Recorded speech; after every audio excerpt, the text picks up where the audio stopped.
Don't be fooled by the apparently relaxed mood of the Prime Minister.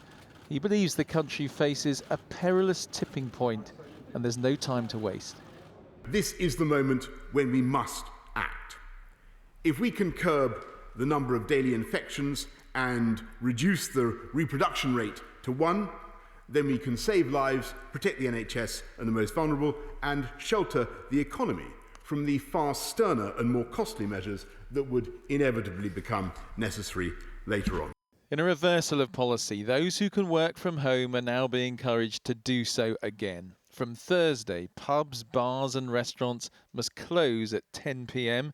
Workers in retail, hospitality and tourism must wear face coverings inside. From Monday, the maximum number allowed at weddings will be cut to 15. For funerals, the number will stay at 30. And the limited opening to spectators planned for sports or entertainment from October the 1st has been postponed indefinitely. All this to be enforced with a system of fines. He said more police would be on the streets, the military ready to backfill some roles for them. But he had this warning for how long all this might last. Mr. Speaker, we will spare no effort in developing vaccines, treatments, new forms of mass testing. But unless we palpably make progress, we should assume that the restrictions I have announced will remain in place for perhaps 6 months. That timetable could be reviewed, but it will depend on everyone following the rules and not thinking the danger was past. If we fail to act together now, we will not only place others at risk, but jeopardise our own futures with the more drastic action that we would inevitably be forced to take.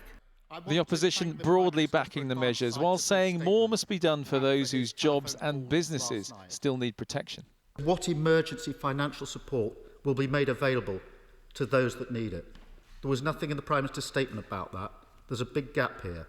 This food and drink entrepreneur thinks this news is devastating. We were already on our knees.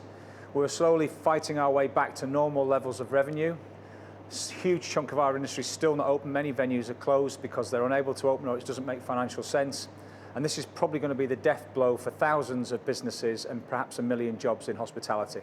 While some are starting to question the whole basis of today's measures. We must be able to shield those people properly who need to be shielded, pay them properly so that they don't have to worry about putting food on their table, and letting the rest of the people get on with things and get things as far as we can back to normal. So I think long term, it's time to actually find a way of living with this virus rather than hiding from it. Bear down on the virus without damaging the economy. Now he must wait to see if he's found the right balance to do that. Andy Bell, 5 News.